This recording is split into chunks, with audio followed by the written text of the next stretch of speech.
നിങ്ങളുടെ document correct അല്ല fake ആണെന്നുണ്ടെങ്കിൽ പിന്നെ നിങ്ങൾക്ക് കൂടുതൽ കാലം നിൽക്കേണ്ടി വരുമെന്നില്ല, നിങ്ങൾക്ക് നാട്ടിലേക്ക് തന്നെ തിരിച്ചു പോകാം. എമിഗ്രേഷനിലെ പുതിയ അപ്ഡേറ്റ് പ്രകാരം നമുക്കിപ്പോൾ പാർട്ണർ വിസ അപ്ലൈ ചെയ്യുമ്പോൾ പുതിയതാവട്ടെ അത് റിന്യൂവൽ ആവട്ടെ എന്താവുമ്പോഴും സ്റ്റേറ്റ്മെന്റ് ചോദിക്കുന്നുണ്ട്.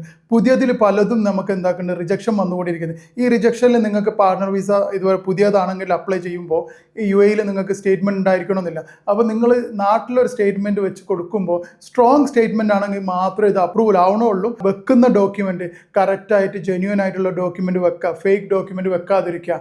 റീകോൾ ചെയ്യുമ്പോൾ നിങ്ങളുടെ ഡോക്യുമെന്റ് കറക്റ്റ് അല്ല ഫേക്ക് ആണെന്നുണ്ടെങ്കിൽ പിന്നെ നിങ്ങൾക്ക് UAE എന്താക്കേണ്ടി വരില്ല, വേറെ കൂടുതൽ കാലം നിൽക്കേണ്ടി വരുമെന്നില്ല, നിങ്ങൾക്ക് നാട്ടിലേക്ക് തന്നെ തിരിച്ചു പോകാം. അപ്പോൾ വെക്കുന്ന സ്റ്റേറ്റ്മെന്റ് ആവട്ടെ ഡോക്യുമെന്റ് ആവട്ടെ എന്തുമാവട്ടെ. അതുപോലെ തന്നെ നിങ്ങൾ ഇൻസ്റ്റന്റ് വിസ എടുക്കുമ്പോൾ ലൈസൻസ് എടുക്കുമ്പോൾ അതിലൊരു പാർട്ണർ വിസ എടുക്കണമെന്നുണ്ടെങ്കിൽ ഓഫീസ് ഇല്ല എന്നുണ്ടെങ്കിൽ റിജക്ഷൻ വരുന്നുണ്ട്. അപ്പോൾ ഇങ്ങനെയുള്ള എല്ലാ റിജക്ഷനും എമിഗ്രേഷൻ ചെയ്യുന്നുണ്ടെങ്കിൽ അതിൻ്റെ പിന്നിൽ എന്താണ്, നിങ്ങളുടെ ഡോക്യുമെന്റ് ഒന്നെങ്കിൽ കറക്റ്റ് ആയിരിക്കണമെന്നില്ല. അപ്പോൾ ഈ ഡോക്യുമെന്റ് എപ്പോഴും നമ്മൾ അതിൽ അപ്ലോഡ് ചെയ്യുമ്പോൾ ഫേക്ക് അല്ലാത്ത ഒറിജിനൽ ഡോക്യുമെന്റ് മാത്രം, ജെന്യൂൻ ആയിട്ടുള്ള ഡോക്യുമെന്റ് മാത്രം വെച്ച് വിസക്ക് അപ്ലൈ ചെയ്യുക. അല്ലാന്നുണ്ടെങ്കിൽ ഇതും നിങ്ങൾക്ക് എന്താക്കും നാളെ ഒരു തിരിച്ചടിയാവും.